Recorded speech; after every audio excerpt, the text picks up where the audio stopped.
There is no sound like the piercing shriek of a toddler who was just told no. The toys fly across the room, the screaming starts, and the physical flailing takes over. In the middle of a grocery store or a quiet living room, this explosion feels like a random, malicious act of defiance.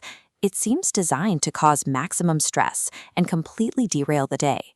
A grid of 100 children maps the sheer scale of this behavior.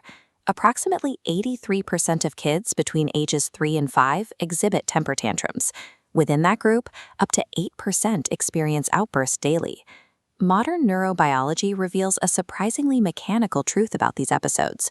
A tantrum is a highly structured biological event, operating on a strict, predictable timeline. By stripping away our own frustrated reactions and looking inside the storm, we can map the exact trajectory of a meltdown. We stop being helpless bystanders and learn how to proactively regulate a developing brain. Every meltdown begins with a physiological trigger. A blocked goal, like turning off the television, activates the amygdala. The amygdala is a small neural structure deep in the brain that acts as a primitive alarm system, immediately flooding the child's body with a severe stress response. The child cannot simply choose to turn off this alarm. Their prefrontal cortex, the region responsible for executive function and acting as the brain's air traffic control to filter impulses, is physically underdeveloped in a 3-year-old. This chart maps the exact temporal trajectory of every tantrum using a framework called the anger distress model. It proves the chaos actually follows a strict 2-part behavioral script dictated by their biology. We start with the anger phase. This phase peaks rapidly at the very beginning of the episode. It features high-velocity aggression, where you see intense physical behaviors like kicking, hitting, and screaming. As the anger curve declines, a secondary wave takes over, the distress phase. The child's behavior shifts away from outward aggression and turns into vulnerable, comfort-seeking actions, like whining, rhythmic crying, and reaching for a parent. Attempting to use logic or argue during that peak anger phase is biologically useless. The cortex is offline. A parent must wait for the transition into the distress phase before any meaningful intervention can actually work. Because the toddler lacks a fully functioning prefrontal cortex, the parent has to physically step in and act as the child's external brain. Clinical researchers refer to this physical management of another person's emotions as co-regulation. Evidence-based frameworks like parent-child interaction therapy, a clinical program that uses live coaching to improve caregiver bonds, emphasize one strict rule: the parent must regulate their own nervous system first. If you react with loud, angry outbursts, the child's brain simply mirrors that escalation. Once calm, the parent can use the most effective tool in the clinical arsenal: affect labeling.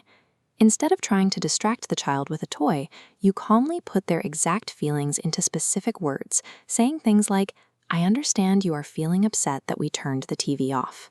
This schematic of a child's brain shows the hidden neurobiological impact of that tactic. As the parent's voice enters the ear, it physically illuminates the right ventrolateral prefrontal cortex, or RVLPFC. This is a specific region in the frontal lobe that manages negative emotion, and activating it sends inhibitory signals down to dim the overactive amygdala. Verbalizing the emotion directly engages the child's cortex. It acts as a physical remote control to manually turn down the volume on their brain's internal alarm system. The tantrum will eventually end, and the child's heart rate and breathing will return to baseline. However, researchers rely on longitudinal data from the RAIN study to define the boundaries of normal recovery. The RAIN study is a massive, multi-decade project tracking childhood behavioral development from birth through adulthood. This clinical dossier outlines the specific red flags indicating a child is getting stuck in a negative emotional state. If a tantrum lasts longer than 25 minutes, occurs more than 10 times a day, or involves instances of self-harm, the child requires professional psychiatric evaluation to ensure their safety. Outside of those extreme clinical markers, a typical toddler meltdown serves as a necessary developmental stress test for a growing nervous system. Every time a parent uses predictability, consistency, and affect labeling to guide a child out of the distress phase, they actively strengthen the neural pathways required for executive function. Effectively managing a meltdown is the foundational work of wiring a child's brain for lifelong cognitive flexibility and emotional resilience. You are surviving a difficult afternoon, while actively building their internal capacity to handle tomorrow.